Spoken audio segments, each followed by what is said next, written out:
thanks so much for you and the entire team at Joey for helping to organize this session. Really excited about tonight. We're fortunate we have a great group of faculty members to share with us the latest innovations in technology in shoulder arthroplasty.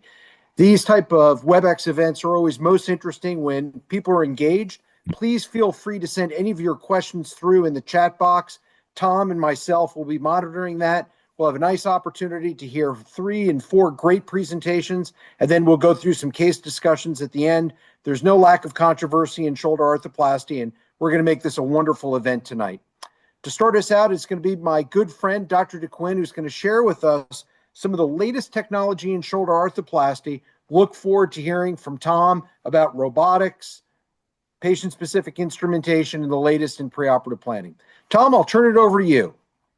Great. Thanks, John. And really a true honor to be here, and appreciate the invitation to spend a few minutes tonight talking to you and the rest of our audience here about shoulder arthroplasty, and something that I like to geek out about, as I call it. I really enjoy technology and trying to, find ways, to make things better. So I think we're gonna have some fun here. So we'll spend the next few minutes kind of talking about this, but I think, first it's important to understand why this is important. And we know that shoulder arthroplasty is on the rise. We're seeing a huge expansion in terms of the number of shoulder arthroplasty being performed, as well as the number of surgeons who are doing shoulder arthroplasty. We know that this is projected to continue to increase, and the increase largely has been within the reverse total shoulder, with some decrease in hemiarthroplasty over that same time frame. And when we look at studies on this in terms of outcomes and survivorship, within shoulder arthroplasty, we can see these survivorships are pretty decent. But the question that I would pose to you is survival really good enough? Is this a standard that we want to hold ourselves to? And I think if, surgeon is the method, as has been said before, I think experience makes a difference, and the literature would support this. So people who do more shoulder arthroplasties are more efficient at it. They have lower complication rates, better techniques that result in better outcomes for their patients. So the challenge is, if you're someone who's not doing a ton of shoulder arthroplasty, how do you reproduce that same result? And the question is, close good enough or not? And is this horseshoes and hand grenades, or is this some other precision surgery? And I don't know that we have all the answers on that. And certainly we can debate probably till we're blue in the face how close we need to be on version inclination, where the position of the implants need to be, not to mention even soft tissue balancing and all the different idiosyncrasies that go into a shoulder arthroplasty procedure. So all these things do make a difference, and we don't really know how close we need to be. So the question is, why are we looking for new technology? Well, I think shoulder arthroplasty is difficult. Like, there's challenging cases everywhere. A lot of these are not real simple chip shots. There's bone issues, there's soft tissue issues. And unfortunately, we know that outcomes of shoulder arthroplasty can be somewhat variable, meaning we don't always get the result that we want for our patient.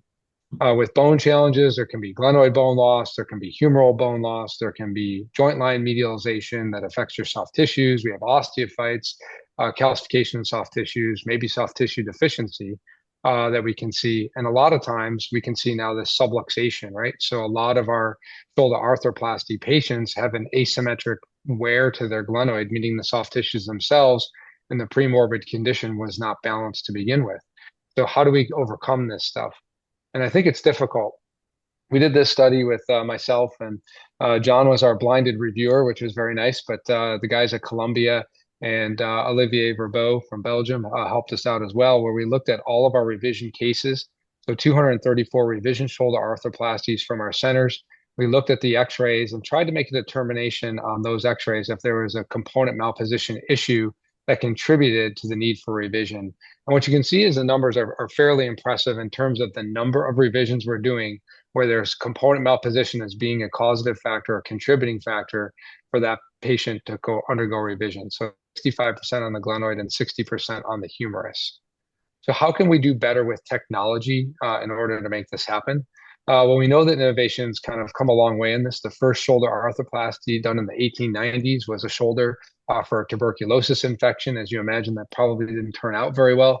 Dr. Neer and his pioneering work in the 1970s led us to a reproducible hemiarthroplasty procedure. In the 2000s, I think we began doing total shoulder arthroplasty and expanded to reverse total shoulder arthroplasty procedures. The 2010s, we focused a lot on preoperative planning. And this is when I did my fellowship with John in 2010 and finally got him to look at CT scans and plan cases. And we really started to think about the anatomy in more detail. And now we're going to the next level. So can we take that plan and actually bring it to the operating room and execute that plan more accurately? And I think the part that we need to be careful with anytime we're looking at a new technology is understanding the sort of innovation curve or how new technologies get adopted. There's innovators and people who are really pushing the limits. There's the early adopters who kind of bridge the chasm. And then we end up with the majority of people accepting this technology. So whenever you're evaluating technology, I think you want to evaluate on a couple of principles. Obviously, new technology typically is not efficient. It's not value-based because it's going to be more costly, but it can't be unsafe. So we have to have a safety first principle whenever we're adopting new technology. So my first lesson or my first advice to you when you're doing this is to plan your cases preoperatively. And we know from studies, Joe Iotti's done some great work. The graphs you see on the right is from his study demonstrating this, looking at just standard of care planning, which is a two-dimensional CT scan versus three-dimensional planning. And you can see the improvement that you get just by doing the planning alone. So understanding the anatomy, having a plan for what you want to do, you can become more accurate just doing that. But you can see even within that, they have outliers, people 15, maybe 10 degrees version inclination problems, and there's a wide scatter. So can we do better by using technology in the operating room to do this? And I think we can. So this is lesson 2, is use technology to make you more accurate, to give you the result that you would like. So what technology options do we have? As John mentioned, we can do PSI guides, we can do mixed reality, and now we also have robotics to help us with this. And mixed reality, I bundle together with navigation. So mixed reality and navigation are both navigated procedures, just whether you're wearing goggles or not, and generally have probably the same profile in terms of accuracy. With standard instrumentation, if you do a pretty thorough look at the literature, you can see probably up to about 10 degrees is what you can expect in terms of accuracy, inversion, and inclination on your glenoid. With navigation, we can get less than 5 degrees. With PSI, we've been able to get within 2 to 4 degrees. But and these technologies are out there. They're probably not mainstream or used a lot. The mixed reality kind of went through a little bit of a hit in that the HoloLens device, which a lot of these were based on, is no longer being supported by Microsoft. So a lot of these platforms are kind of ended up being sunset and have to be transitioned to a new platform. There are other companies that have their own proprietary devices now that you can look at for this. And people are investigating other avenues now to expand this technology. This allows for intraoperative navigation with a three-dimensional model that you can see that overlies the patient's anatomy and helps you to target for version, inclination, and depth, and can be very accurate in terms of controlling that on the glenoid and the humerus. What about robotics? So robotics we know is kind of here and it's already ready to go.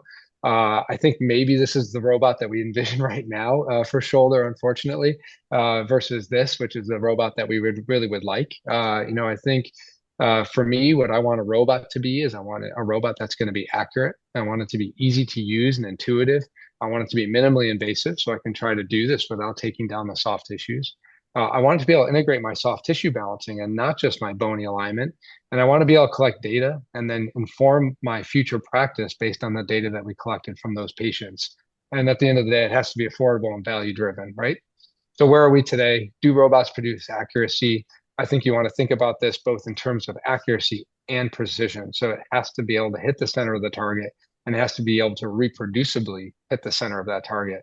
So when we look at this in cadaver study, this is a 36 cadaver study that we did in the ROSA shoulder application. You can see we can get version and inclination values that are less than 2 degrees and 2 millimeters on the humerus and the glenoid, version, inclination, and depth.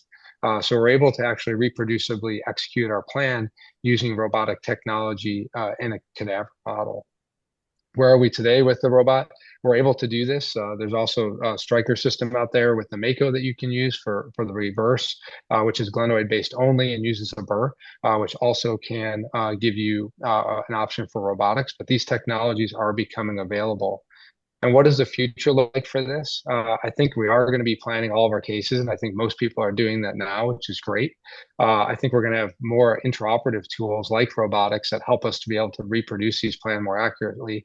And then actually post-operatively, I think we're going to have a lot more tools like this, which is a video-based platform that allows you to assess range of motion of your patients so you can do virtual visits, which helps to make us more efficient and be able to do the things that we need to do for our patients. So with that, I think I'll wrap up and I'll leave the case for later if we have time. Tom, that was absolutely superb. Thank you so much for going through that. Really exciting where the technology is going today and in the future, particularly when we think about applications that are going to help us on both the humeral and the glenoid side both. So very exciting that way. I think what we'll do is we'll move on to the next talk and we'll have time for more discussion at the end. Tom, there's a couple of chat questions I'll have you take a peek at. I think next up, we're going to have Dr. Schneider speak about the future of doing more anatomic shoulder arthroplasty. David, I'm looking forward to hearing this. As you know, in my practice now, if you get rid of my revisions, I'm 2/3 anatomic, 1/3 reverse. So I'm completely on board with this philosophy and excited to hear your talk. Thank you, sir. And it's great to be here with great friends. We all know reverse arthroplasty is great. And of course, never forget that it was Neer who first came up with the reverse shoulder, till our friend Paul Grammont came up with his little trumpet design, as he called it. But the reverse is not without its issues. We know notching is a problem, implant failure is an issue, shoulder dislocations are not too rare, and of course, acromial stress fractures. So there are some major issues from time to time with reverse shoulder arthroplasty. And again, the two most famous ones, acromial stress fractures. If you look across the board, acromial stress fractures, most studies about 4% at a whisker or higher with Exactech, and shoulder instability. That's an issue with reverses, depending on what study you look at. When primarily done, it's a reverse. It's somewhere between 1 and 5% in most series. If you look at the way to look at complications, one of the ways of looking at it is the hazard ratio. This is a nice paper, 10-year data set. These guys in London looked at CMS data set from 2009 to 2019 and computed the hazard ratio. And remember, this is different than the odds ratio. Odds ratio just gives you a number of the bad thing happening over, say, a 2 or 3 year time period, whatever that time period is in that paper. Hazard ratio is it happening the risk of something happening bad over time. So the instability ratio, reverse versus anatomic, is 1.5, we would say. Scapular fracture, way higher, more than 7 times the risk with a reverse over an anatomic. Infection risk, even the infection risk is higher, and I think some of that is selection bias perhaps with patients. And early revision, much higher risk of hazard risk of early revision need with reverse versus primary. In general, the 3 big things we know with anatomic total shoulder, you get across the board better range of motion, much higher likelihood of the normal shoulder or what some call the forgotten shoulder, and performance and high demand activities. And I'll circle back to these 3 things a couple times. If you look at range of motion, here's a really nice study. This was the study done by our friends in London, and just compared the different studies that were comparing both anatomic and reverse in patients over 70. And if you look in the first box, forward flexion is about equivalent. I think most of us would say that with the reverse, it's about the same forward flexion. And you can see on the left is favors reverse. To the right of that midline is favors anatomic. So forward flexion is about the same. But external rotation is significantly statistically better with anatomic versus reverse. And of course, this all stands to reason, also both internal rotation. So across the board, external rotation is about 10 to 15 degrees better with anatomic. Internal rotation is about 1 or 2 vertebrae better. How about the forgotten shoulder? Jonathan Levy's group did this really nice study, just came out last year in shoulder and elbow. Single surgeon analysis over 15 years of his cases, single surgeon, Jonathan. And they looked at the PROMs and percentage of patients whose SANE score was better than 95%. If you're not using the SANE score, of course, you're just asking the patient not to fill out a huge PROMs deck, but to say, according to you, what's the percentage of normal that you have 95% or better for your shoulder? Are you happy with it 95%? Does it feel normal? And that SANE score among his anatomics was 40%. 40% of those patients said, yeah, it's about 95% of normal, say my other shoulder, if their other shoulder is normal. Reverse, in his data set, 26% of the patients had this so-called normal or forgotten shoulder. So his anatomic total shoulders, they also had higher shoulder and elbow scores, SST, lower pain scores, and better range of motion in all planes. So single surgeon, 40% of his patients had this forgotten shoulder. How about return to sports? There's been plenty of good papers. This is probably the best paper looking at across the board meta-analysis. Is J.D. Worthel's Friends in Paris. This is about a 10-year-old study in sports. Overall return to sports for all shoulder arthroplasty patients was 80%. Golf is 80, swimming is 75, tennis is 63. I quote this and a couple studies like this to my Colorado and Rocky Mountain patients all the time. Highest return is golf, then swimming, then tennis. But if you drill down and do subgroup analysis, reverse is not as good in any sport.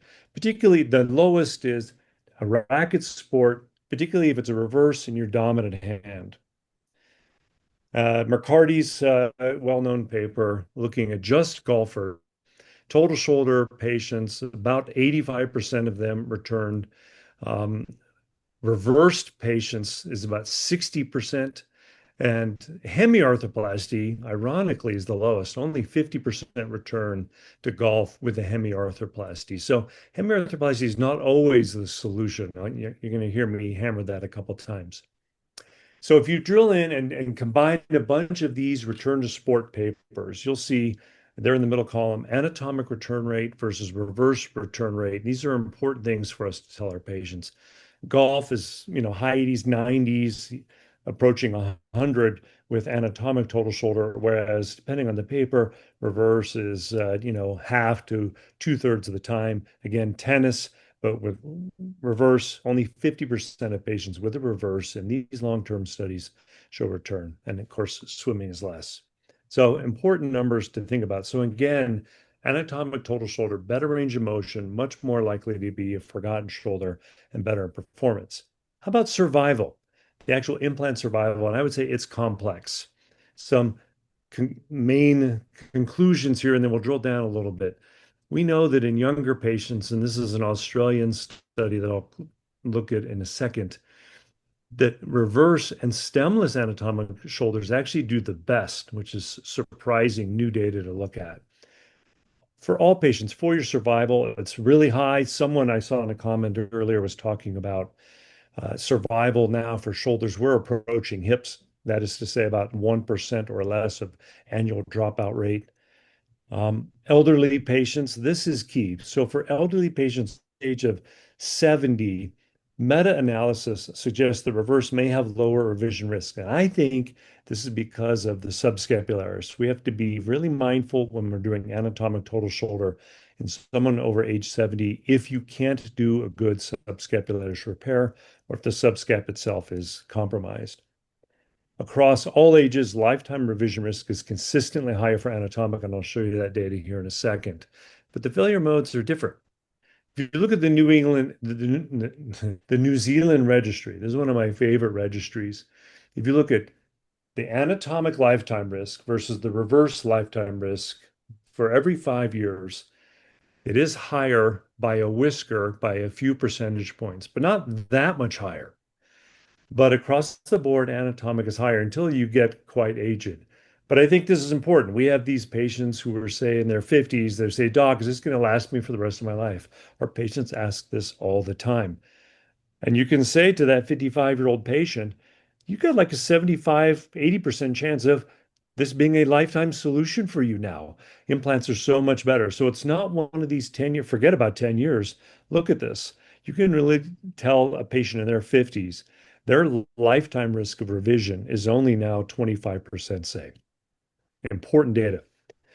Another really important study, JP and Larry, when he was still at Mass General, they looked at their patients 50 years and younger. and they saw that their hemiarthroplasty clinical failure was 22%, total 7%. I'm showing this paper because there's a very important delineation here between implant survival and patient satisfaction survival.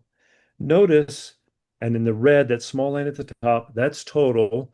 Below that is hemi. So implant survival is really not that much difference as the years go by. But look at the difference in patient satisfaction.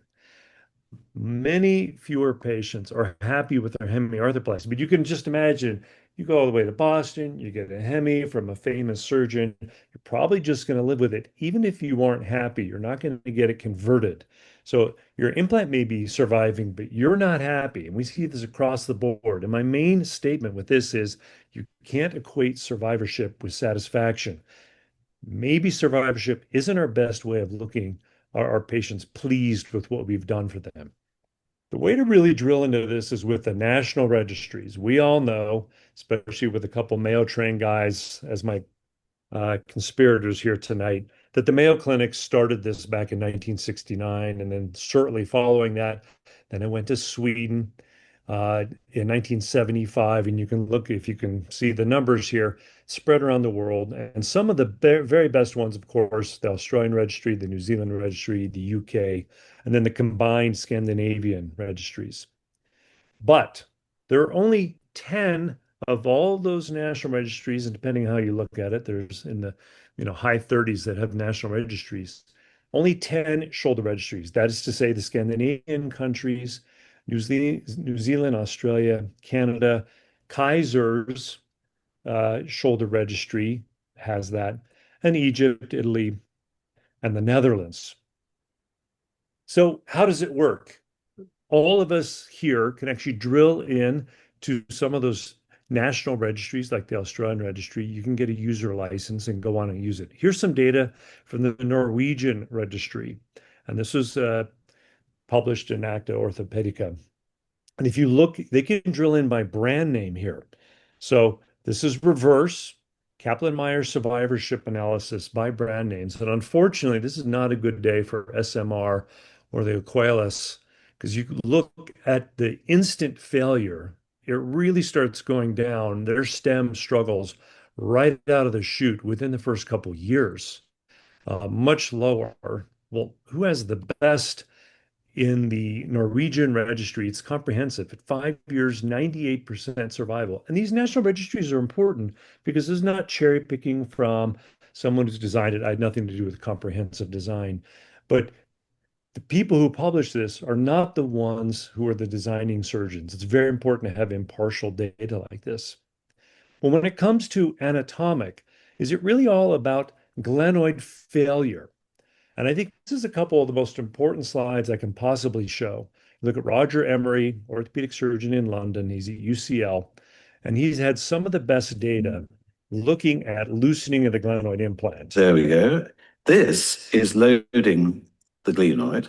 And if you look carefully, you can see what happens at the periphery.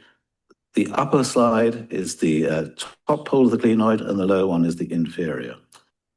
And then look at his next slide. Bonding of the polyethylene against the cement, and also a second line of debonding against the bone. I think it's incredibly important to always recognize the fact that if you're using an all polyethylene component that's not hybrid and you're cementing it in, the moment that the cement hardens is the best it will ever be. You will never have bone growing into and being happy with that cement interface. Quite the opposite. The bone that we think might be great actually growing in and around that is probably undergoing some thermal necrosis, but it doesn't get any better. And I think that's why the hybrid implants are doing so well on these national registries. Now, Quin and Dr. Sperling combined their data, looked at greater than 2 years. The mean was 4.3 years. This is from Shoulder and Elbow 2022. And at 5 years, almost 97% survival. So less than 1% per year fallout. They had radiolucent lines at 8%, but of all those implants, 0.6% had aseptic loosening, true loosening. So very low in the radiolucent line and incredibly good survivorship. And this is backed up by a 10-year study from Tim Codd, 98.1% survival at 10 years. This is last year's Shoulder and Elbow Journal, again, using this hybrid glenoid. How about hemiarthroplasty temptation? I'll show a couple slides and then I'm done.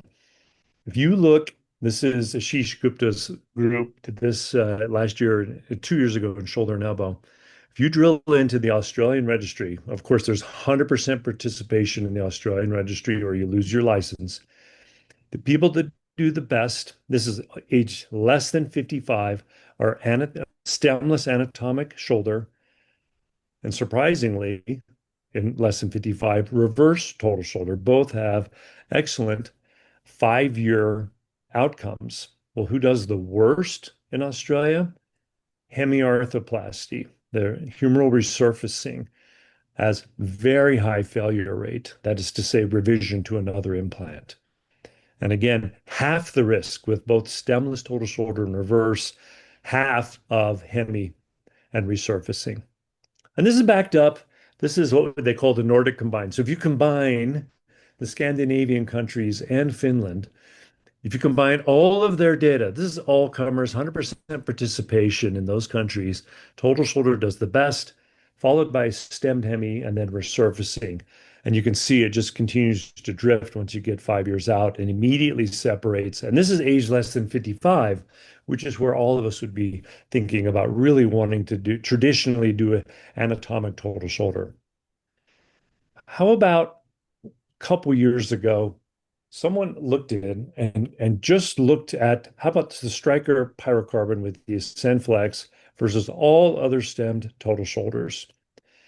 And we have a couple studies looking at this from our different friends. The problem with that Ascend Flex, as we saw with the reverse in the Norwegian outcomes, is that you get this proximal stress shielding, this proximal bone loss in the metaphyseal part of the humerus, and you have the overstuffing issue as well.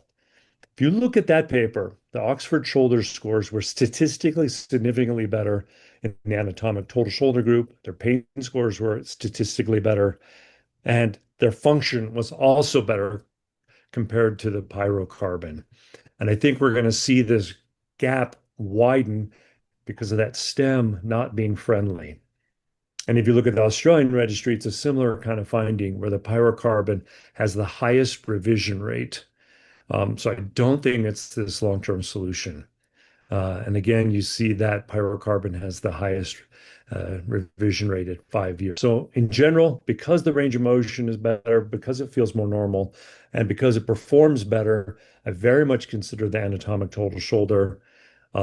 If they're athletic and they have good excursion, if the glenoid retroversion is less than 25 degrees and it's mostly intact cuff, I will consider doing a small cuff repair. This is what they're going to get with this stemmed implant for me. These are x-rays over the last couple of weeks. For me, it's the easiest and best way to get really nice looking x-rays with perfect coverage. And we know that stemless total shoulder in the Australian registry has the best outcomes. I use this suture repair kit that comes with this anatomic total shoulder. That for me, pendulum is swinging back for me. I'm doing way more anatomics. That's it for me. Dave, that was absolutely superb. Really enjoyed that talk and very powerful in that regard. So thank you very much for sharing that with us today. I'm going to chat a little bit, Dave, about reverse arthroplasty, glenoid bone preservation in reverse arthroplasty. Dave, can you see my slides okay? Yeah, that's good. Perfect. So I'm going to talk a little bit about reverse. I agree with everything what Dr. Schneider said. I'm doing more and more anatomics in my practice, but there still is a role, of course, on reverse arthroplasty, my disclosure. We know that the cardinal rule in reverse arthroplasty is we have to avoid superior tilt and we have to avoid placing the glenoid component too high. Here's an example where the surgeon did both and unfortunately failed. And when we think about reverse arthroplasty, we need to think about where we're going to place the position of the component and the amount of tilt we have to correct. So this is a great paper by Pascal Boileau, and he coins the phrase RSA angle. And what that means is that all of us are naturally born with 21 degrees of superior tilt from the inferior part of the glenoid. We know, of course, that cardinal rule number one is we have to avoid superior tilt. So in every single reverse case we do, we're going to have to correct this RSA angle. And essentially, there's only three ways to do this. You could eccentrically ream away the central and inferior glenoid bone. You can use bone graft, or you can use an augmented base plate. And there are a lot of problems with eccentric reaming. You remove a large volume of bone, you remove the best quality bone, and you medialize the base plate, which has a negative impact on soft tissue tension, shorter screw fixation, and an increased risk of impingement. And it's interesting, if you just do 1 millimeter more reaming of the glenoid surface, you lose 43% contact of that base plate with that good quality, hard cortical bone. So when it comes to bone graft, I think we're seeing high rates of failure. So these are three well-known institutions: Rothman, 25% failure, bone grafting, primary reverse; Mayo, 20% failure on a revision; and Brad Edwards, 1/3 of his bio-RSA cases, the graft was either completely or partially gone at 2 years. So we're seeing high rates of bone graft failure. But I think the final nail in the coffin on bone grafting was this paper by Joe Zuckerman. Huge study, 520 shoulders, comparing augments to bone graft. And what Joe found is that augments had superior outcome measures in every single clinical test. So we look at, from constant score, ASCS are better than bone graft. Augments also are better for motion, abduction and external rotation. But the interesting thing that Joe did is he looked at OR time. So time is money in the operating room. What Joe found is that if you use augments, it decreases your OR time significantly. You get less blood loss, threefold less scapular notching, and I think most importantly, eightfold less adverse events requiring revision surgery. So I think the verdict has been very clear now that metal is better than bone. And when we discuss this with our hip and knee colleagues, they say, we told you so. They figured this out 5 to 10 years ago. We're a little late in the shoulder world, but if you look now in the US, 90% of surgeons have gone to metal rather than using bone graft to manage any type of glenoid bone deficiency. And even on my primary cases, when there's not bone loss, I use augments, and I'll show you why. So this was an interesting study that Tom Duquin did, who's joining us this evening. Great study comparing eccentric reaming to correct the RSA angle versus augmented base plates. So Tom did this great study, 50 consecutive patients, looking at how much bone can you save with an augmented base plate compared to a standard base plate. And I love this cartoon because this absolutely changed my practice. So Tom's data showed, on the left is what we used to do, is eccentrically ream away all that central and inferior glenoid bone. And on the right now, we use the augment to create the tilt. So when I saw Tom's data in 2018, profoundly changed my practice. So all I've done now for the past 8 years, every reverse case, I use an augmented base plate to create the tilt and preserve over 50% glenoid bone. So I've actually not used a standard base plate in 8 years now. I use an augment in every reverse case to preserve bone. The other thing that Tom showed, which is again extremely powerful, is that if you're going to use an augment, you have to have a way to prepare and place it in the identical rotation. If you just get 5 degrees of malrotation, you get a 50% gap on either side. So having a way to prepare and place it in the identical rotation is absolutely critical. And different systems have this, other systems don't. But for me, this has been a game changer in being able to prepare and place the augment in the identical rotation. The other thing we've learned over time now is we know that a half wedge design is more stable and more bone preserving. The problem with a full wedge augment, it acts like a ski slope and you get shear. These are some of the examples sent to me, and these usually fail at 2 or 3 years. Many surgeons like the idea it's one less step in prep, but the problem is you can see the shear phenomenon and the massive amount of bone loss when these loosen. So one of the things we've also learned is that with constructs, if we want to avoid being too tight, having offset trays and marrying those with augments is helpful. This is a slide just showing if you use an offset tray, it allows you to resect less humeral bone and make the construct less tight. So In my practice over the past few years, I use that offset tray on the right in essentially 100% of my reverses. And in a tight shoulder, I dial the glenosphere up. We've learned we just need a couple millimeters of the glenosphere below the bottom part of the base plate to prevent notching. So my typical shoulder, tight shoulder, dial up the glenosphere. I use a 36 glenosphere in women and smaller men, a 40 glenosphere in a medium to larger man, and I only use +3 or +6 in revision cases. So I personally like a larger glenosphere for stability. If you talk to your hip colleagues, they've gone to larger. I like a bigger glenosphere for stability. And how about survivorship? This is some of the data that Dr. Schneider shared with us. If you look out there, the lowest revision rate at 2, 5, and 10 years is an onlay reverse with the comprehensive, and this is in 3 major joint registries. So the data is clear. The revision rate is lower with an onlay reverse than an inlay reverse, and that's across every diagnosis from osteoarthritis, cuff tear, arthropathy, and fracture. The other interesting thing is when you look at a acromioscapular fracture rate, lower with onlay than inlay. And why is that? I think with many surgeons who use an inlay, they're worried about instability, so they tend to put their constructs in tighter. That can cause a acromioscapular fracture. So this is data from Eric Morigi, 4,000 reverses, higher rate of acromioscapular fracture rate with inlay. Here's an example of a typical reverse in my practice. This is one where we're going to go ahead, cut the humerus. We make sure the circle on the broach is on the inferior part of the glenoid. We do the humerus in a low beach chair position. We sit the patient straight up and down when we go to the glenoid. We remove the labrum circumferentially from around the glenoid surface. We place our pin, and then we're going to go through very specific steps here to make sure we ream the bottom part of the glenoid to 50%. And now we're going to be able to prepare and place the base plate in the identical rotation using an alignment post. We'll progress through the steps. And what you'll notice here is we'll put our augment in. We've preserved all that nice, hard cortical bone. And we'll continue on with base plate fixation. This is just an example. Another one I did recently, a full wedge design. They all look alike. You get this shear, and you can see how the post loosens and fails. So this is one we release the capsule off the inferior part of the glenoid.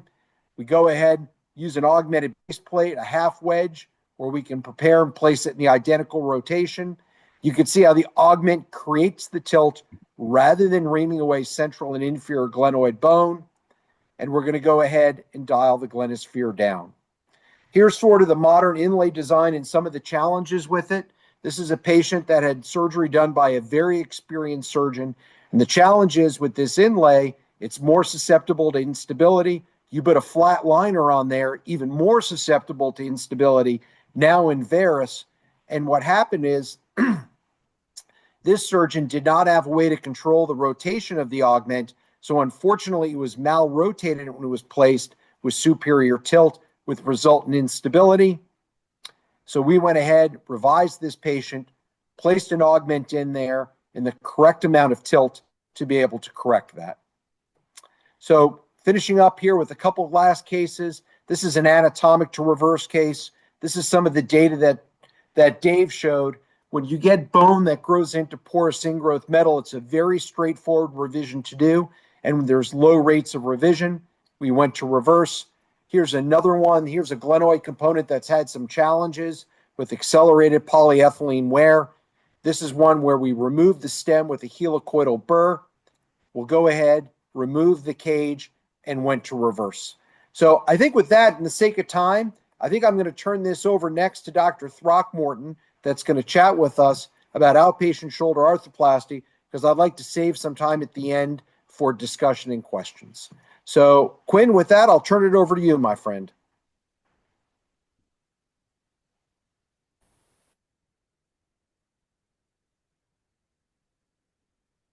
All right, John, thank you. Great talks by everybody. I am going to be changing gears here and talking more about process to do some fun stuff with technology and technique. This is going to be a little bit more mundane because it's really about how do you get through a day in the OR and how do you have a good day in the OR, and that isn't always by using the fanciest technology or having just a list of really great cases. It's about flow and the people around you. And so I'm going to talk some about that. And maybe the most important thing here is to understand that we're surgeons and we do not like meetings, but to build a team requires meetings because you have to know who the stakeholders are. You have to know who the people in your facility are that can either help or obstruct you. And this is an entire journey or spectrum of care, ranging from the pre-op nurses all the way to the PACU and even the person who wheels the patient out afterwards. So it's a really important to make sure that everybody is in sync, everybody has the same goals. There are weak links that always show up, and those can be minimized either through training or attrition. But the point I'm trying to get at is that a good day in the OR and driving efficiency is really an exercise in team building. So let's talk about the surgical team. This is interpersonal, what we learned in the sandbox type stuff, meaning invest in those around you, invest in them as people, care about them. And these are all folks that have worked with me for several years.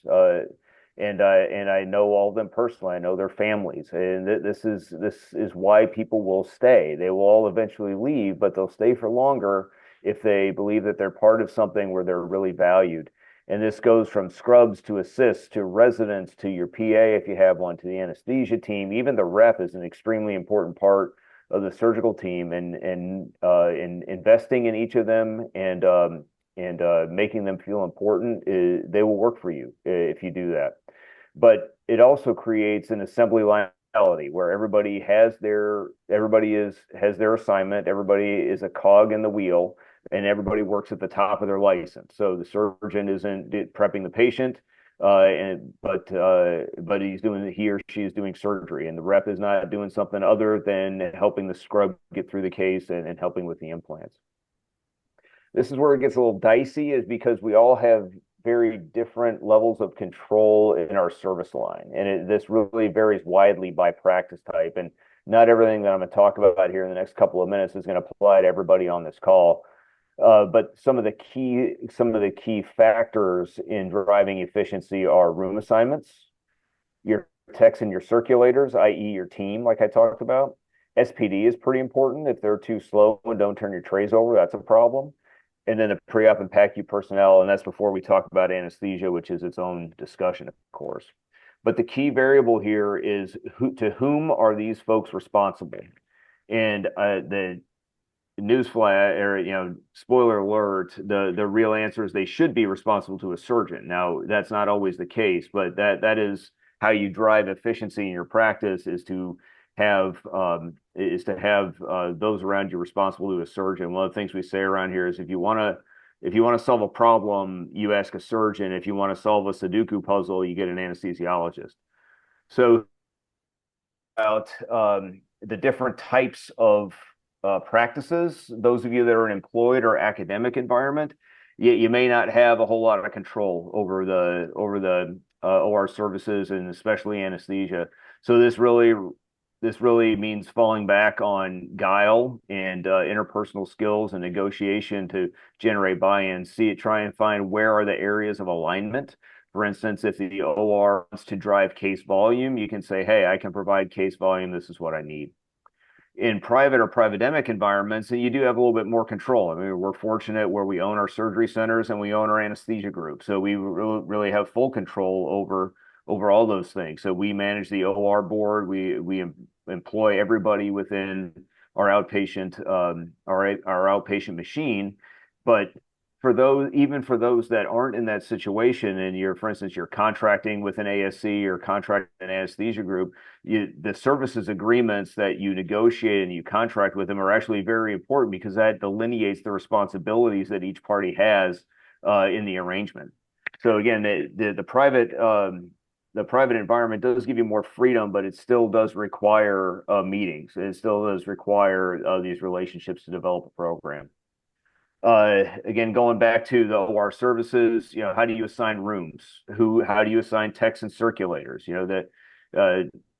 the concept here is that division of labor was invented in Samaria about 10,000 years ago. So you don't need to have somebody who does spine or total knees doing your shoulders. And that is not a way to drive efficiency in your practice. So having a team of techs and circulators, again, I mentioned SPD, and making sure that they're on point with how they turn your, same with pre-op and PACU personnel, and making sure that you have adequate staffing of all these units.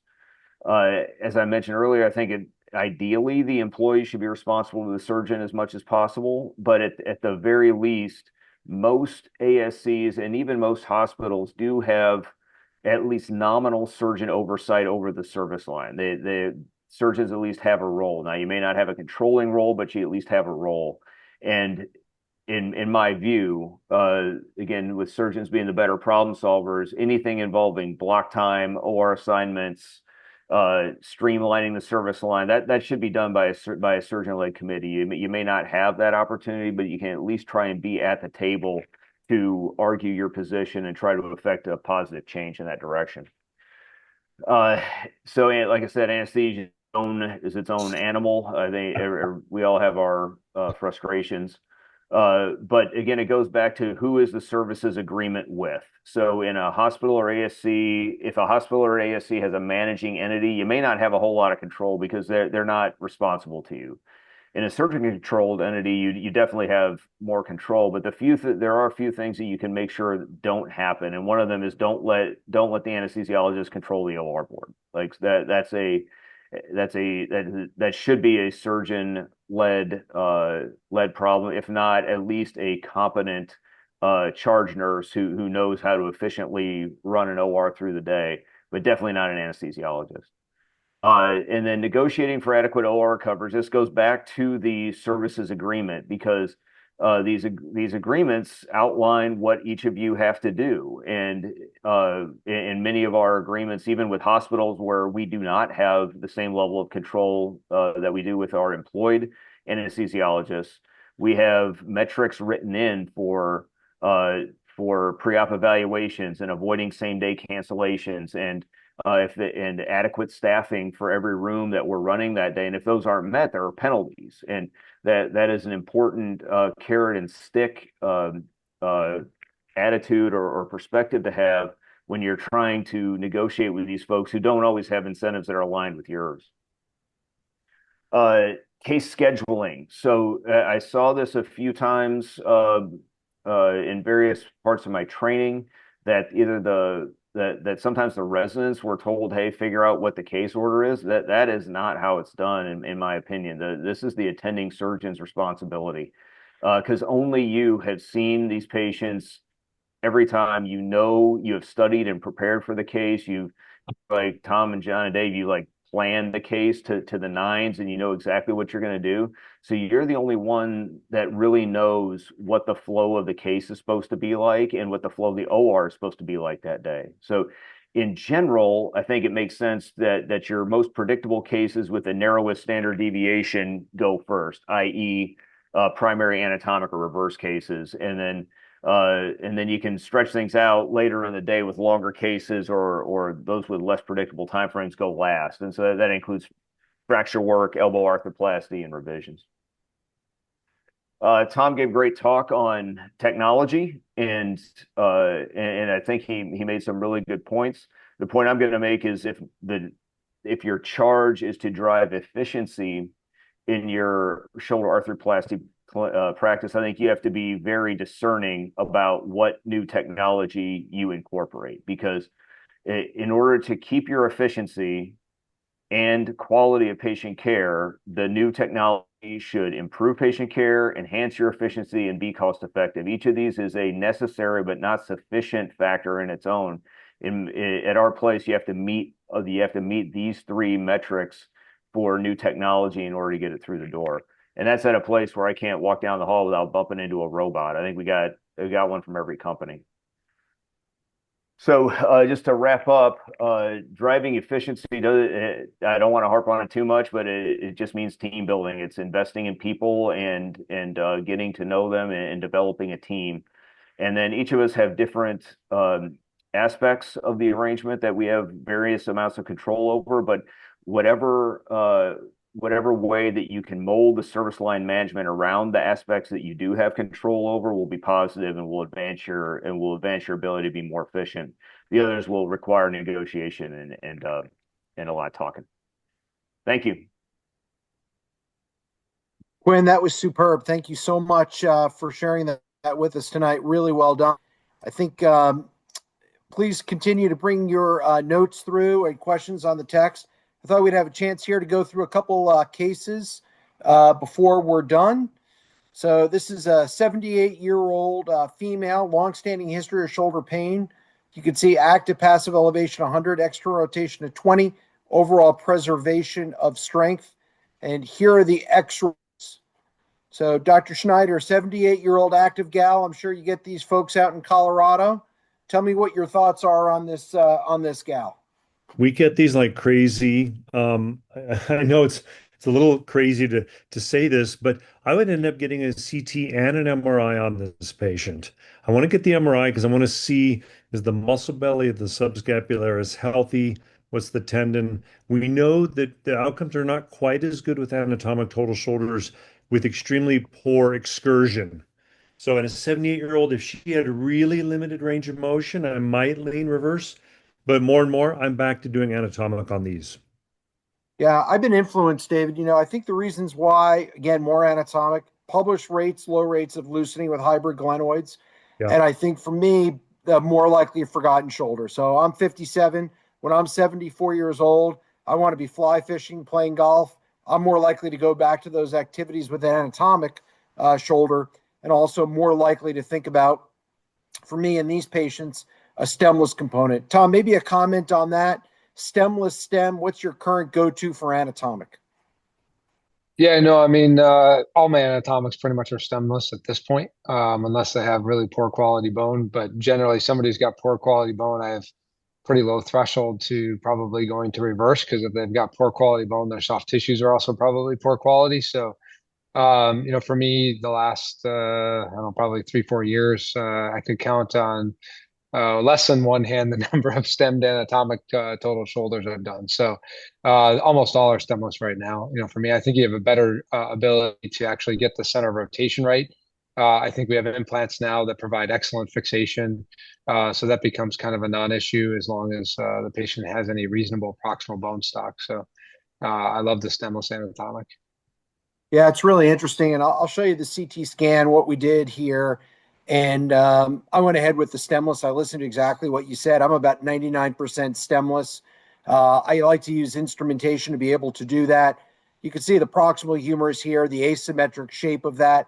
Again, it's interesting. We used to just have a symmetric implant, but none of us wear one shoe for our right and left feet. We have right and left specific, and a lot of us now have gone to that on the stemless side. This is the algorithm on the glenoid side. Quin, I love your paper. You really were the one who was instrumental in publishing, looking at the outcome on hybrid glenoids. Maybe a comment from you, Quin, on the survivorship and what you've seen. I just think it's a bit of a sign of the times where I don't think the adage, I mean, you see it at every meeting, right? That every anatomic total shoulder PowerPoint starts with, it's well known that the glenoid is the weak link of the anatomic total shoulder. I don't think that's true anymore. Right. It may be true with an all-cemented polyethylene component, sure. And I think the data from your shop and others supports that. But with the data on hybrid fixation, I mean, I think all of us would agree that glenoid failure in our practices is an external problem. It's not an internal problem. It's cases that are referred in that don't have hybrid fixation that have failed. And so my greatest fear is the cuff at this point. And going back to your case here, the 78-year-old woman, I want an MRI. I want to see if I want to evaluate whether or not I can trust that cuff. Yeah, so I this is my simple algorithm on the glenoid: 0 to 10 degrees high side ream, 11 to 24 anatomic, and more than 25 go to reverse. But my default is to try to do an anatomic whenever possible on these patients. So we put the glenoid component in. This is Quin's data, very powerful, less than 1% rate of loosening. So I went for a stemless anatomic in the 78-year-old patient, went ahead and placed the broach in there. And you can see with some of the modern stemless designs, how little bone we remove. And we're engaging the best quality peripheral bone in this patient. And then to Quin's point, I think we dial the head the exact amount we want in relation to the tuberosity, because in the end of the day, it's a soft tissue operation, and that's what the implant looked like, and we put that in. Here's another one, and this is sort of pushing things here a little bit, but Dave, 82-year-old gal sent to me. She's the senior club champ in golf, loves to play golf, and love to hear your thoughts on this case. This is exact person, so here's this gal, she's active, she's healthy, and she wants to be able to rotate her arm. And so for a golfer, and she's got nice concentric, mostly cartilage loss type shoulder arthritis. Absolutely, this would be a stemless total shoulder with, in my case, if the tendons were healthy, as Quin was just saying. It's interesting, Dave. I think now also with stemless, people ask why. And I think there's good evidence now, less blood loss, less pain, not violating the canal. You mentioned better ability to get the center of rotation correct, less stress shielding. And always the limit was, well, the pullout strength of a stemless is not as good as a stem. But I think with the new modern designs, it's become equivalent that way with left and right specific designs. Here's I'll show you what we ended up doing in this case, David. We went ahead, I did a stemless, and you can argue Sperling, you placed the stemless component a little high, but then I dialed the head down accordingly to be able to go ahead and make up for that. So really I think clearly what we're going to see is the pendulum swung hard in one direction, reverse-mania, and I think now you're seeing people come back now to wanting to do more anatomic shoulder arthroplasties. So, Tom, any questions in the chat that we should answer before we try to wrap up here? One quick one, I think for David, I think it's a good point because I hear a lot of this, especially as I was sitting at the last meeting next to Andy Jawa, who was like chirping in my ear the whole time we're talking about anatomic total shoulder. So, his point, and it came up in the chat too, there appears to be probably some selection bias in the literature, David. So what are your thoughts on the argument that, when we're talking about reverse total shoulder for cuff tear arthropathy, and a lot of the published data on that, it's different than somebody who has intact cuff for reverse. Have you still seen that in your practice, or what are your thoughts on it? Because I don't know if there's great data on the cuff intact reverse out there. So what's your thought on that? Yeah, I think selection bias is a real issue. And if we drilled it even further, we would see that, does a reverse patient have greater cardiac events after surgery? Things like that have nothing to do with the implants. So that there is a reality there. But all I know is with the reverse-mania, as John was saying, that happened once we passed 2010 and realized we could do fractures much better with reverse, that we were probably overdoing it and doing all these cuff intact reverses. And I just don't think that's appropriate. If someone's got a very healthy intact cuff, you can give them better range of motion, better return to sports. And I think they're just going to, and we saw it's almost 2-to-1 forgotten shoulder data. Yeah. Yep. John, question for you here. This is a good one. I think right up your alley. So it just came up. So we've been talking back and forth a lot about version correction. So for anatomic total shoulder, you have a great algorithm. I know you like to go back to neutral, but maybe why, and what would be your argument to people who say, play it where it lies? I know Rick Madsen just published a bunch of stuff in the latest JSDS journal talking all about, how we don't need to do that and we can do Riemann runs and all this other stuff. So maybe a few comments on that from your perspective. Yeah, great question, Tom. I would say if you put the glenoid in neutral and cut the head in 30 degrees of retroversion, about 99% of the time it lines up. I think where it gets challenging is if you freehand the humeral cut, you leave the glenoid retroverted, you have intraoperative instability, be very difficult to manage. So, Tom, I try to shoot for neutral on my glenoid, cut my humerus in 30 degrees of retroversion, 135 degrees of inclination. And I think that tends to be, at least in my hands, reproducible that way. I think we are just exactly, Ashley, on the nose at 1 hour. What a phenomenal discussion. I'd like to thank so much our faculty. The talks were superb. Great to get an update on what's new in 2026 in shoulder arthroplasty. This will be available on a recording also.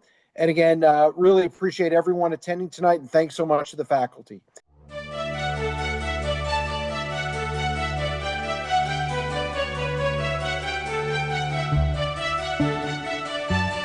you.